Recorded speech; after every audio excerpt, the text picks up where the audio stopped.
നമ്മളൊരു പ്രസ്ഥാനത്തിൻ്റെ ഭാഗമായി നിൽക്കുമ്പോൾ ആ പ്രസ്ഥാനത്തിനകത്ത് നമ്മൾ അതിൻ്റെ ചോറുണ്ട്, അതിൻ്റെ ശ്വാസം ഉൾക്കൊണ്ട് അതിനെ ജീവത്തായി കണ്ടാണല്ലോ നമ്മൾ പ്രസ്ഥാനം നിൽക്കുന്നത്. സാധാരണ ഒരു പ്രസ്ഥാനം വിട്ടുപോയി, ഇപ്പോൾ MBR അല്ലെങ്കിൽ ഗൗരിയമ്മയൊക്കെ വിട്ടുപോയത് ഒരു CPM അങ്ങനെ ആക്രമിച്ചു. ഈ പ്രമുഖ നേതാക്കന്മാരൊക്കെ പാർട്ടി വിട്ടുപോയില്ല. അവിടെ ഉള്ളിലൊരു കമ്മ്യൂണിസം, അവിടെ ഉള്ളിലൊരു പാർട്ടി കൂറുണ്ട്. കാരണം ഇത്രയും കാലം ആ പാർട്ടിയുടെ ഭാഗമായി നിന്നതാണല്ലോ.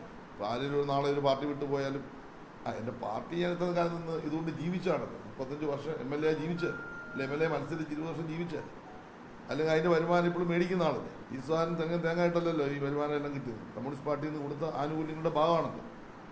അപ്പോൾ എത്ര കടുകട്ടിയുള്ള ഒരു കമ്മ്യൂണിസ്റ്റ് വിരുദ്ധരാണെങ്കിലും പാർട്ടിയിൽ നിന്ന് പോയി കഴിയുമ്പോൾ ആ കമ്മ്യൂണിസ്റ്റ് വിരുദ്ധം ഉണ്ടെങ്കിലും പാർട്ടിയെ ഒരു തെരഞ്ഞെടുപ്പ് പോലെ ശത്രുക്കളുമായി ഏറ്റുമുട്ടുന്നതും ചതിക്കുന്നു.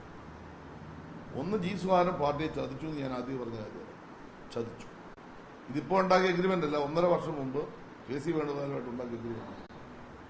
കാരണം 24 മണിക്കൂർ കൊണ്ട് G. സുധാകരൻ വലതുപക്ഷമായി. CPM-ൽ സീറ്റ് കിട്ടില്ല എന്ന് മനസ്സിലാക്കി കഴിഞ്ഞപ്പോൾ 24 മണിക്കൂർ കൊണ്ട് വലതുപക്ഷമായി.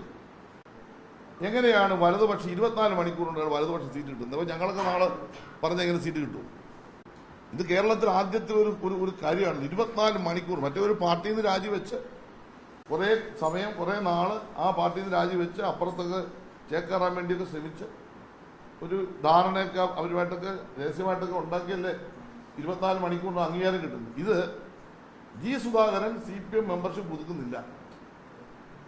24 മണിക്കൂർ കഴിയുമ്പോൾ AICC സുധാകരനെ പിന്തുണയ്ക്കും. അപ്പോൾ ആരാണ് AICC? AICC എന്ന് പറഞ്ഞാൽ അതിൻ്റെ സെക്രട്ടറി വേണുഗോപാലിന് പാർലമെന്റ് ഇലക്ഷന് കൊടുത്ത സപ്പോർട്ടാണ്. ആരിഫിനെ തോൽപ്പിക്കാൻ വേണ്ടി ഈ മനുഷ്യൻ അന്ന് കൊടുത്ത സപ്പോർട്ടിന്റെ ഭാഗമായിരിക്കാം. ഞാൻ ആയിരിക്കാന്ന് പറയുന്നുള്ളൂ, കാരണം ഞാനിപ്പോൾ വിശ്വസിക്കുന്നില്ല. അതിന്റെ പറ്റിയ പാരിതോഷികമാണ് ഈ പിന്തുണ എന്നതാണ് ഞാൻ വിശ്വസിക്കുന്നത്.